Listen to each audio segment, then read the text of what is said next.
ஏன் ஆத்தா பல்ல அப்படி இருக்கு? என்னமா ஆத்தா பல்ல நான் அப்படி பண்ண மாதிரி என்கிட்ட கேள்வி கேக்குற? வாய வச்சு சும்மா இருந்தா தானே. தீபாவளி நாள் அதுமா போய் அவங்கிட்ட எகத்தாளம் பேசிருக்கு. பட்டாசு கொளுத்தி அவன் ஆத்தா வாயில போட்டான்.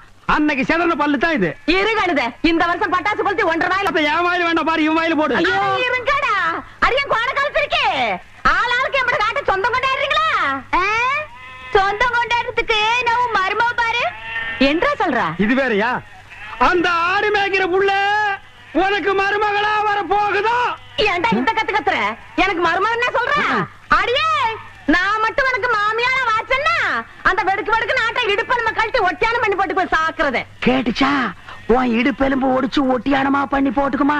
ஏய் நான் மட்டும் உனக்கு மருமகளா வாச்சேன், உன் முதுகெலும்ப பொல பொலன்னு உதுத்து நூல்ல கோத்து மாலையா போட்டுக்குவேன். ஜாக்கிரதை. ஐயோ அண்ணன் பயமா இருக்கு. என்ன பண்றது? 2 எலும்பு கூடுக்கு மத்தியில வந்து மாட்டிட்டோம்டா.